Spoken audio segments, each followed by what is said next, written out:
그 중앙일보가 최근에 그 유료로 연재하고 있는 내용이 있습니다. 실록 윤석열 시대라고. 네.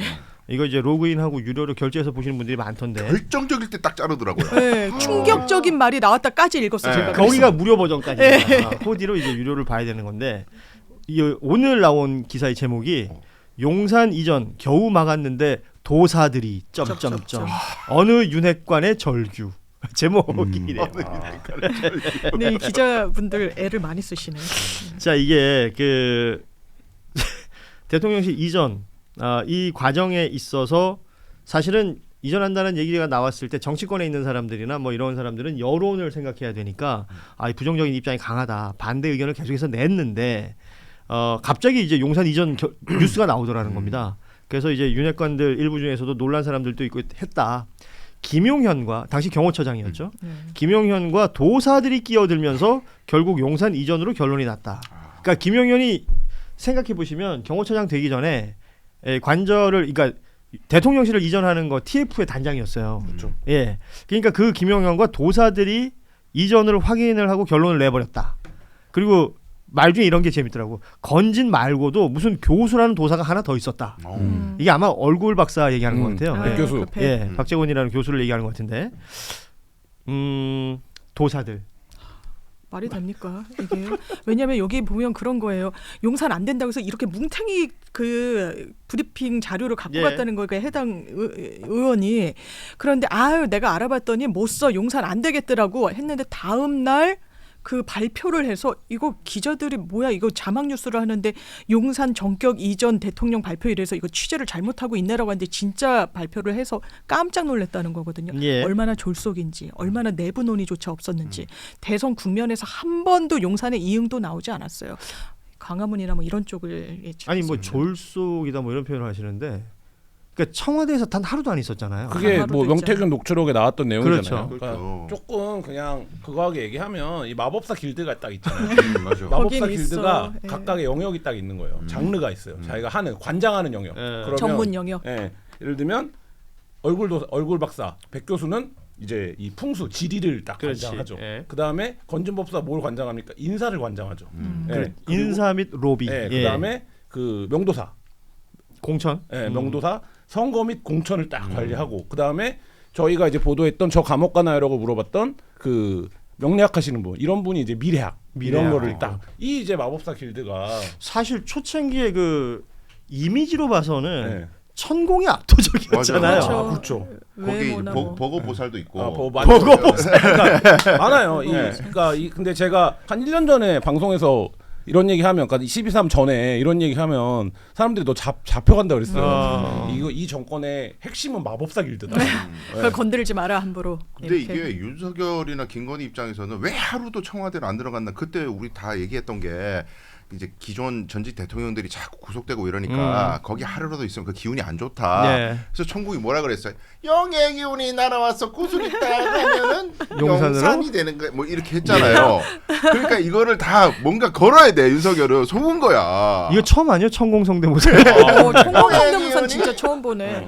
와서 영산이 되는 거야. 이 자리가 터가 안 좋아. 네, 조금 미쳐가는 것 같아요. 수맥이 있나? 이것이. 그렇습니다. 지금 그러네요. 천공, 명태균, 백재권, 건진 이런 이름들이 지난 1년 정도 뉴스 전면에 지금 등장하고 있는 것이고 맞습니다. 이런 것들이 그러니까 대통령실, 그러니까 정부, 그러니까 행정부 수반의 그 코어라고 할 수 있는 것들이 어떤 의사결정에 이런 사람들 이름이 계속 등장한다는 겁니다. 네, 근데 그렇죠. 이게 예. 이 도사들이 지금 이 중앙일보 이 실록도 마찬가지인데 제가 늘 하는 얘기지만 이거를 몰랐을까요? 예를 들면 그 시절에 네, 캠프 시절에도 이거를 알았다라는 거예요. 캠프에 있던 사람들이 예. 캠프에서 맨날 끝나면 모여서 방에 회의실 하나 들어가서 술 먹었다는 거 아닙니까? 예. 그래서 도사들과? 이러면 그러니까 멤버들이 윤석열이 멤버들. 그래서 이렇게 선거 기간 중에 술 드시면 안 됩니다 얘기했더니 술잔도 집어던지고 그랬다는 거 아니에요. 그래요. 그리고 제가 취재해서 들은 얘기 선거 기간에 모 장소에 가서 유세를 해야 되는데 전날 끝나고 때려 마셔서 아침에 안동입니다. 안동. 늦었어요. 예, 네. 못 갔어요 거기를. 그러고 나서 그걸 건너뛰고 포항을 갑니다. 포항을 가서 이 어퍼컷 한 거거든요. 예? 근데 그 어떤 후보가 선거에서 자기 제일 중요한 땅 중에 하나인 안동, 그러니까 경북 TK에 유세를 안 갑니까? 유림들 다 모아놓고. 그러면 그때 이미 이 캠페인을 했던 한 100여 명의 사람들은 윤석열이 어떤 사람인지를 알고 있었던 거예요. 난 그게 근데 더 괘씸해 진짜. 아무도 말 안 했어요. 그리고 이거 지금 김건희가 도사들이랑 쑥덕쑥덕해서 결정한데 이거 몰랐을까요? 이거 다 알고 있었을 거예요. 왜 이거를 모를 수가 없죠. 왜냐하면 대통령실을 이전하는 행정결정, 정책결정을 내리려면 부처가 몇 개가 관여를 해야 되고 몇십 명이 이거를 쳐다봐야 일을 해줘야 되는데 근데 이게 이렇게 뚝딱 떨어진다. 이게 어떻게 된 거야? 이걸 몰랐을까요? 근데 지금 여기까지 왔지만 아무도 맞아요. 얘기를 안 예. 하고 있어요. 그러니까 저는 국민의힘 그다음 윤석열 정부가 탄핵을 당하고 몰락 중이라고 말하는 건 이 지점에 대한 반성과 성찰이 없이는 어려운 거예요. 근데 지금 캠프, 대통령실, 당 다 지금 마찬가지고 내란도 마찬가지 아닙니까? 군하고 4월 달부터 얘기를 하고 방첩사 같은 데는 8월 달에 이미 훈련을 해요. 그 합수부가 들어가면 우리가 어떻게 움직여야 되는지를. 근데 이거를 10월 1일 날 알았냐, 뭐 했냐, 당은 뭐 했냐 이렇게 지금 따지고 있는데 이게 지금 그렇죠. 안 맞는다는 거예요. 지금 저 얘기 굉장히 중요한 얘기 같아요. 특검에서 수사하는 내용도 이제 사후적인 내용들, 맞아요. 결론이 있는 내용들을 가지고 날짜 뭐 특정하고 장소 특정하고 당시에 있었던 인물 특정하고 오갔던 내용들 특정하고 뭐 물론 수사라는 게 그렇게 진행되는 게 맞겠습니다만 정황과 상황을 다 연결해 보자면 대통령 선거를 치르는 캠프 상황을 얘기하면 지금 말했던 그 모든 것들이 흔히 말하는 양두구육이잖아요. 양머리 내걸고 개고기 팔았던 거 아닙니까? 그게 한두 사람이 판 게 아니다. 라는 얘기를 지금 할 수 있는 것이고 뭐 인수위 시절부터 대통령이 된 이후에 뭐 여러 차례 순방 기간에 벌어졌던 각종 우리에게는 뭐 에피소드처럼 느껴졌던 것들이 지금 생각해 보면 얼마나 심각한 것들이었나. 분열의 징후들이었던 거예요. 예. 그 인수위 시절에 꺾인 거 하나만 얘기하면 양평고속도로가 인수위 때 꺾인 거 아닙니까? 그리고 그 서기관이 진술한 거 아닙니까? 야 이거 인수위에서 이렇게 하라고 했다. 관심 사안이야. 그러면 그 인수위에서 경제 1분과에서 여러 사안들이 있는데 왜 이 고속도로를 꺾어야 되는지를 그들도 파악해 보지 않았을까요? 그러면 거기에 김건희 땅이 있대. 이게 뭐 당연히 여사가 관심이 있대. 이거를 당연히 알았을 건데 그러면 그때 난 이건 못 하겠다. 이건 안 된다. 이렇게 말하는 사람 한 명도 없었고 지금까지도 수사과에서 수사 과정도 마찬가지입니다. 그 서기관이 포함해서 인수위에서 관심 사안이라고 해서 꺾었다라고 얘기를 하는데 그 인수위 누굽니까? 최상목 추경호예요. 맞아요. 분과장 간사가. 그렇죠. 예. 네. 근데 거기까지 지금 오더가 있었다라는 진술까지 나왔는데도 못 가고 있는 거잖아요. 그러니까 그런 거를 보면 이 수사와 이 사건이 전개된 양상과의 지금 부조화가 있다. 그러니까 이게 그 추경호의 지금 특검이 그 영장 청구하고 조사하는 가닥을 보면은 계엄의 동기, 계엄에 참여하게 된 동기 이렇게 보잖아요. 계엄이 실패하게 되면은 입게 될 정치적 그 불이 얘기가 나오더라고요. 이게 두려워서 성공하기를 바래가지고 이런 일을 했을 것이다라는 얘기를 하잖아요. 심지어 계엄마저도 자기의 정치적 이익을 위해서는 기왕 이렇게 된 거 성공시켜야 돼라고 하는 인간들이면 윤석열의 그런 모질한 모습들, 뭐 이런 무속에 의존하고 네. 술을 날마다 먹고 이런 모습을 봐도 윤석열이 당선이 되지 않으면 나의 라인이 흔들리기 때문에 안 돼. 오로지 기승전 자기- 자신의 맞아요. 어떤 예, 부신. 전부 다 그런 위선적인 양두구역을 자기 이익을 위해서 했다는 거예요. 절대 이제 이실 짓고 안 하겠죠. 예. 맞아요. 지금 좀 충격적인 그 기사의 제목을 봐서 제가 이걸 좀 얘기를 해야 될 것 같은데요. 오늘 재판이 있었습니다. 서울중앙지법 형사 33부 우리 흔히 알고 있는 이진관 부장판사의 심리로 진행된 그 정진상 전 민주당 기조실장 관련된 재판에서 남욱 변호사가 증인으로 나왔는데 울먹이면서 이런 폭로를 했다고 한 거예요. 검사가 배를 가르겠다고 했다. 이게 무슨 소리? 자, 유동규 전 그 본부장이 건넨 뇌물 3억 관련해 가지고 수사 과정에서 검사가 얘기하는 대로 진술했다라는 주장을 다시 반복한 겁니다. 이 내용들은 뭐 다들 아시다시피 남욱 변호사가 처음에는 이 내용을 얘기하지 않았는데 검사와 계속해서 얘기하다 보니까 결국 그렇게 진술이 바뀐 것으로 우리가 확인할 수 있었던 건데 그걸 최근에 다시 진술을 번복을 했죠. 그러면서 그 주장을 하는 과정 속에서 재판부가 진술이 바뀐 이유를 물었습니다. 남욱 변호사가 검사가 피의자를 앉혀두고 왜 기억하지 못하냐고 닥달하면 심리적으로 위축된 상태에서 정말 내가 그랬었나 착각할 수 있다. 이런 얘기를 했고요. 유동규가 이랬다고 하는데 기억이 왜 안 나냐라는 식으로 검사가 여러 번 물었다면서 저는 김용, 정진상에 대한 얘기를 듣지 못했고 수사 과정에서 검사에게 처음 들은 내용이다. 이렇게 얘기를 했습니다. 심지어 어떤 검사는 배를 가르겠다라는 얘기까지 했다.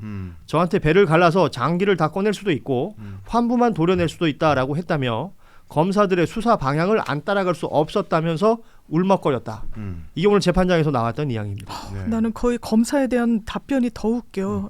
사람 배를 가른다는 게 아니라 다방면으로 조사한다는 뜻이라고 했다는데 이렇게 하면 안 되는 거예요. 이 남욱이란 사람이 이거 증언대에서 한 말이잖아요. 그렇죠. 이거 위증에 선서를 하고 한 거예요. 예. 그러면서 지금 이 단면만 있으면 뭐야 이거 과장이야라고 할 수 있습니다만 지금 쌍방울 수사도 비슷해요. 왜냐하면 술판 안 벌렸다 하는데 막 결제 내역이 나오고 통화 내역이 나오고 예. 야 이화영 형이랑 오늘 끝장내야 되니까 이렇게 접견했을 때 이 녹취 같은 게 다 남아있고 그러면서 이걸 압박을 넣은 거예요. 나는 정말 기억이 안 나고 희미한데 자기네들은 이 진술이 없으면 수사가 더 나아가지 못하거든요. 왜? 목표치가 있었으니까. 예. 이재명이라는 목표치가 있었던 거예요. 그러니까 어떻게든 배를 가르든 목을 조르든 어떻게든 수사의 성과를 낼 수밖에 없는 이 검찰의 한계, 검찰총장에서 대통령으로 간 이 한계를 이 한마디가 보여주는 겁니다. 배를 가르겠다. 그러니까 이건 저는 검찰 개혁의 하나의 효과라고 보는데요.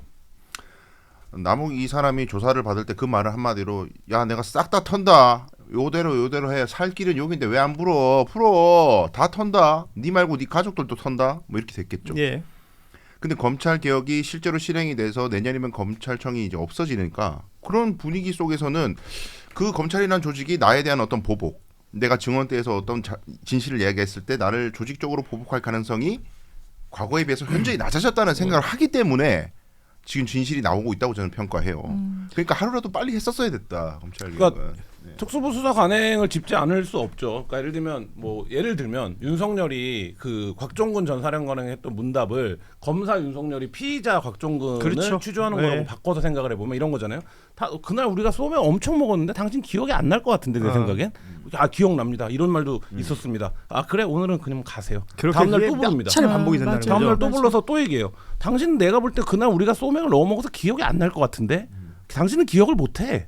이렇게 계속 얘기를 하는 거죠. 그러면 그 검찰의 그 문답에 계속적으로 시달리다 보면 가스라이팅이 되는 거죠. 그러니까 그러면 그렇죠. 술을 많이 먹으면 기억이 안 날 수도 있죠. 이런 말하자 답을 하면 그래 술을 먹어서 기억이 안 나는 거야. 이렇게 가는 건데 지금 이 진술이 정확하게 그런 말하자면 그렇죠. 방식인 거죠. 성남시 시스템에 남아있으면 그럴 것 같지 않아요? 라고 물어보는데 저는 그걸 처음에는 저는 그거는 본 적이 없으니까 모릅니다라고 대답을 하는데 또 불러다가 그게 성남시 시스템이 그러면 그럴 것 같지 않아요? 라고 물어보면 성남시 시스템이 그러면 그러겠죠 라고 사람이 답변을 하게 되어 있어요. 그러면 여기도 인정을 했다 이렇게 가는 거거든요. 맞아요. 왜냐하면 조선은 그것만 남는 거니까. 그렇죠. 지금 이 수사 기법을 썼다라는 거를 지금 남욱 그 변호사가 얘기를 한 거죠. 일제 순사들이 어떤 우리 그 독립운동가들이나 이런 그 신문을 하는 과정에서 그러니까 고문을 하는 행태라든지 이런 잔인한 모습들을 우리가 많이 그 뭐 교육이나 이런 것들 을 통해서 알고 있고 독립균형관 같은 데 가면은 뭐 실물로도 볼 수가 있고 뭐 그렇잖아요. 근데 그 과정들을 그 어떤 자극적인 요소들 다 싹 걷어내고 왜 그런 일이 벌어졌는가를 생각해 보면 그 수사관들이 수사를 할 때 진술을 원하는 진술을 정해놓고 맞아요. 그 방향으로 그 진술을 이끌어내기 위한 기술을 부리는 거 아니에요. 네. 그게 어떤 물리적인 행태로 불법적인 형태로 들어가면 그게 고문이 되는 것인데 지금 말씀하신 것처럼 특수부 검사들의 수사 행태에서의 이런 신문 과정은 1차원적인 고문은 아닐지 모르겠으나 뭐 남영동 등에서 이루어졌던 그런 고문은 아니었을지 모르겠으나 심리적 압박과 맞아요. 장시간 피의자를 고립시켜 놓고 이렇게 뭔가 이끌어가는 과정에서 자신들이 원하는 진술을 만들어낼 때까지 그렇죠. 진행해 나가는 것이다라고 보면 그 본질은 같지 않은가라는 생각이 완전 들어요. 똑같다고 보고요. 제가 법원에 계셨던 분 이제 들은 게 특수 라인만 했던 검사들 절대로 정치하면 안 된다. 왜냐하면 얘네는 그림을 그려놓고 시작하는 사람들이고 예. 목표치를 설정하고 끼워 맞추는데 특화가 됐기 때문에 정치 영역에 발도 들이면 안 된다고 하는데 그 후과를 이렇게 치르고 있는 거예요, 국민들이. 예. 예, 이 내용은 지금 나온 속보라서 저희가 여기까지 전해드리고 이 후속 보도들이 있으면 주말 사이에 또 더 지켜보고요. 월요일에 좀 더 다루도록 하겠습니다.